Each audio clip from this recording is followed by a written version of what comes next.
નમસ્કાર દર્શક મિત્રો, અત્યારે આપણે જઈ રહ્યા છીએ એક સમીથી આશરે 35 કિલોમીટર પારકડી માતાજીનું મંદિર, જે જગ્યા ઉપર આપણે હાલ દર્શન કરવા માટે જઈ રહ્યા છીએ.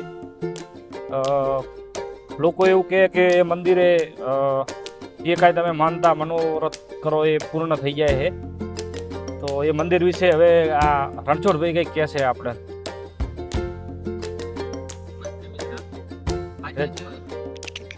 રણની અંદર માં પાડકરી માના મંદિરે જો આછી આ ભાઈ જગ્યાનું નામ બતાવું. 30 કિલોમીટર આસપાસ થાય, બરોબર? હા, દૂધકા, ચંદુર, પછી કુંવર, પછી સુબપત્રા. હા, સુબપરાથી પછી અહીંયાથી તારાનગર આવ્યું. તારાનગરથી અહીંયાથી કમસે કમ 2 કિલોમીટર અંદર હશે, બરોબર? માતાજીનું મંદિર 2 કિલોમીટર આસપાસ, અને પાકો રસ્તો એ છે બહુ સારી રીતે. અને માતાનું જ્યાં અમારા ગઈઢિયા હતા પહેલાંના, કરવા ઓર ધારા, બે ભાઈ હતા દેવી પૂજક સમાજના. કરવો ઓર ધારા દેવી પૂજક સમાજના અમારે હતા કુંવરિયા પરિવારમાં.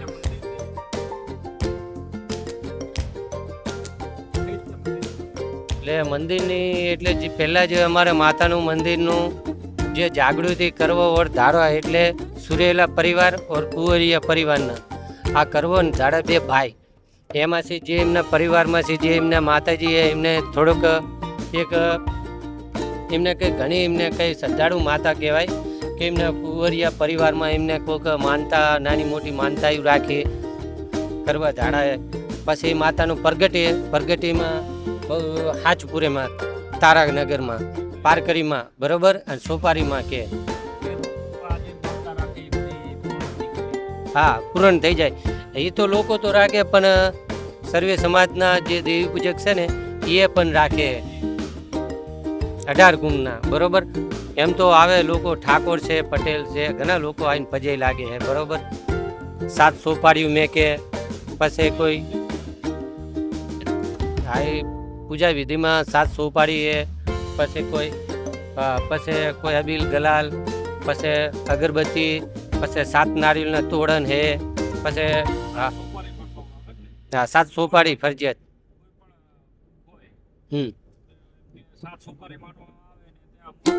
અહીંયા મૂકવાની.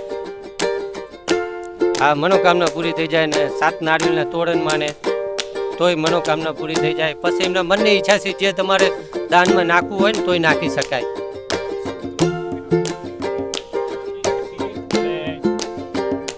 ત્યાં જઈ અને જોઈએ ફરી. મિત્રો, અત્યારે આપણે હવે તારાનગર આવી પહોંચ્યા છીએ અને હવે તારાનગરથી એક સરસ મજાનો એવો પાકો રસ્તો પારકડીમાના મંદિર તરફ જવા માટે બનાવેલો છે મિત્રો. હાલ અમે પારકડીમાના મંદિર તરફ પહોંચી ગયા છીએ. તારાનગર છે, પારકડીમાનું મંદિર છે, સોપારીમાનું મંદિર.